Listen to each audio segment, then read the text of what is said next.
how your porn habit impacts your partner. I'm Dr. Trish Leigh. Let me tell you how.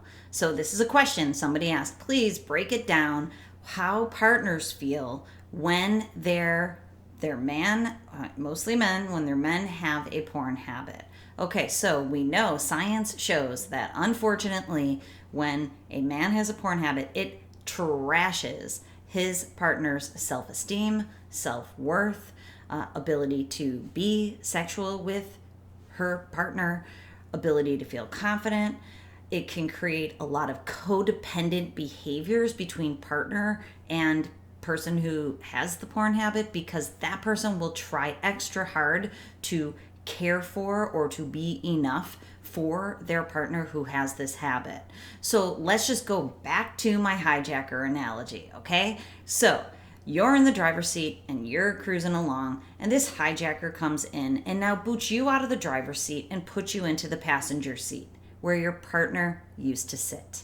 Now your partner has to jump into the back because the hijacker's driving and you're along for the ride. So now your partner has to get in the back, and sometimes the partner doesn't even know why she's in the back seat now. She's like, something's up because he doesn't seem to be having his hands on the wheel anymore, doesn't seem to be driving. Why am I in the back seat? Or if she does know or has an inkling, she's like, I'm in the back seat because this hijacker has control of the car.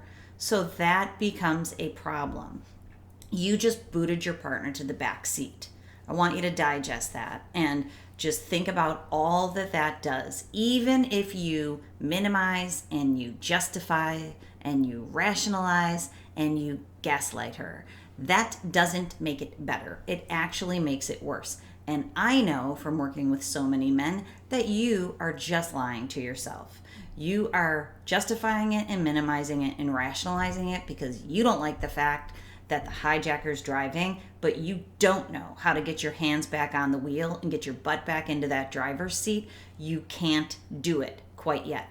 I'm here to help you. That is what we are doing. We want you back in the driver's seat, your honey next to you in the passenger seat, so that you are in a partnership that's filled with trust and with love and with understanding, with mutual respect, mutual desire, without this third party in the car or in your relationship. So please listen to that, because even if your partner tells you they're okay, they might be okay today, but if this habit escalates as it typically does, someday your partner's not going to be okay with being in the back seat for the last 20 years. So that is how your partner is impacted.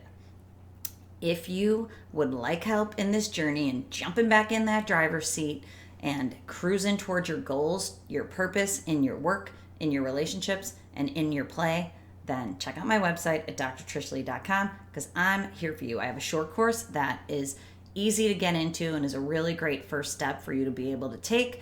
And in there's more goodies about more ways that we can work together. So go check it out, and remember, control your brain or it'll control you.